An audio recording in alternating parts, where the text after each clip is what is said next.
Hey friends, this is Rodney. I'm in the dark over here in my car. I've got to go over and take care of these dogs. Hey, I want to tell you something real quick. And it's got a little bit to do with this that I went through with my family, but it's not primarily about that. It's just that in the process of studying all this weirdness that I've experienced out of this daughter-in-law of mine, I've been baffled by what I've been told from other people. That's what their kids are doing with the grandchildren. And then there's two preachers that I've watched that's encouraging children to cut their parents off. And it's just one of the most bizarre things that I have ever seen. And I'm going to recap with you what happened with mine. Is me and my wife were told not to let the family come to the hospital when the baby was being born. Now, me and my wife got to go, but they didn't want the grandmothers and all there. Okay, on my wife's on our side of the family. Now, I don't know about the other side. That, whatever, either side. That's a little bit bizarre. That's weird. That's weird. The family's supposed to get together and celebrate that baby.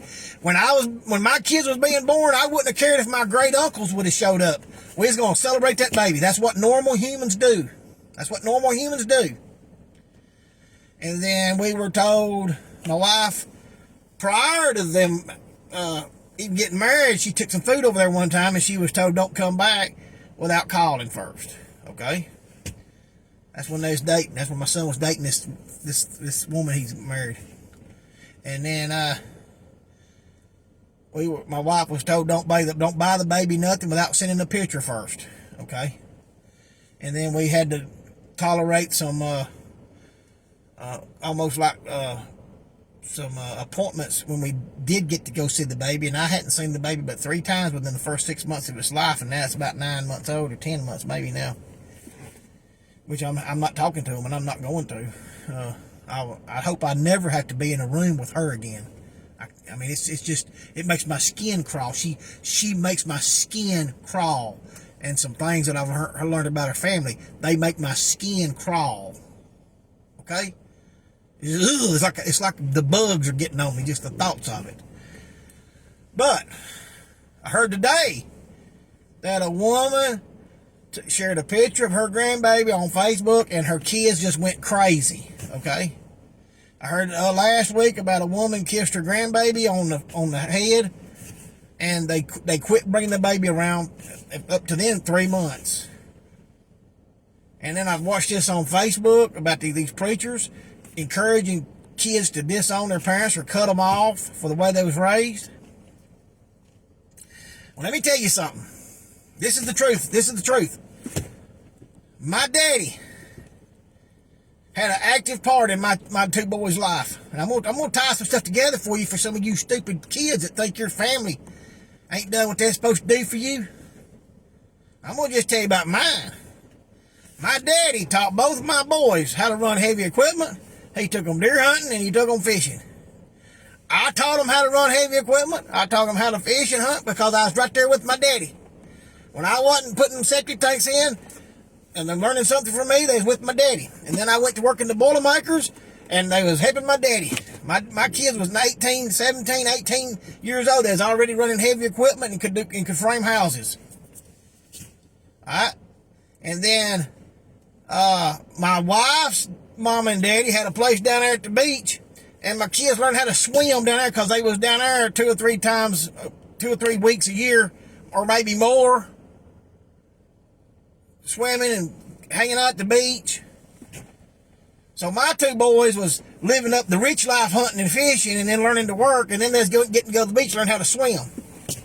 And then my son, he went and ran a plumbing van for me for a little while when I was running that little plumbing service, and then he learned how to do customer service. He had to deal directly with the customer. He was doing that at 19 years of age. He had a journeyman on the van with him. So he experienced that. And then his grandmother's uncle, Uncle Keith, his uncle, that if he had been alive today, they wouldn't have wanted him at the hospital. That's what makes me so mad. My wife's mother's brother got him a job at Alabama Power. where he's been up there about 10 years, down there at Plant Miller. But they wouldn't have wanted Uncle Keith at the hospital. You understand that? And then, like my youngest boy, I got him in Boilermaking and got him in pipelining. And then we went off up north, and he brought home $15,000 in his bank account after about 3 months worth of working. He took that industrial experience, along with being able to run equipment, and he passed his Alabama Power test, and he went to work at Alabama Power because he had the experience, the industrial experience, but he also had his brother, and it was both of them was uncle that got his brother on, which was his grandmother's brother that my oldest son would not have wanted at the hospital. That's the kind of stupidity that I'm dealing with. But that's going on out here in this world. Let me tell you something, people. Family matters. And let me tell you something, Cody. That family over there, her family don't even like you. They didn't get you a job at Alabama Power. They didn't teach you how to run heavy equipment. Boys, any of the men out here, when you marry a woman, her family don't like you. They don't like you. They're not your friend. And you turn your back on your family, you're an idiot.